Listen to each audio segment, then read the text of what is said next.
Batting coach হিসাবে appoint করা হয়েছে মোহাম্মদ আশরাফুলকে স্পেশালাইজড ব্যাটিং কোচ আয়ারল্যান্ড সিরিজের জন্য। গুঞ্জন ছিল আগেই, এবার এলো আনুষ্ঠানিক ঘোষণা। বাংলাদেশ জাতীয় দলের ব্যাটিং কোচের দায়িত্ব পেয়েছেন মোহাম্মদ আশরাফুল। সোমবার বিসিবির গুরুত্বপূর্ণ বোর্ড সভা শেষে প্রেস ব্রিফিংয়ে তথ্য জানান বিসিবি পরিচালক ও মিডিয়া কমিটির প্রধান আমজাদ হোসেন। তবে আপাতত আসন্ন আয়ারল্যান্ড সিরিজেই ব্যাটিং কোচের দায়িত্ব পাচ্ছেন টেস্টের সর্বকনিষ্ঠ সেঞ্চুরিয়ান মোহাম্মদ আশরাফুল। সম্প্রতি বাংলাদেশের হতাশাজনক ব্যাটিং পারফরমেন্সের কারণেই বিশেষজ্ঞ ব্যাটিং কোচ হিসেবে আশরাফুলকে দায়িত্ব দিল বিসিবি।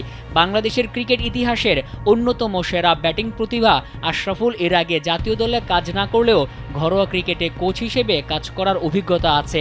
ব্যাটিং কোচ হিসেবে আশরাফুল যুক্ত হলেও রদবদল হচ্ছে না আগের কোচিং প্যানেলে। বাংলাদেশের সাবেক অধিনায়কের অধীনে এবার কি কাটবে টাইগারদের ব্যাটিং দৈন্যতা?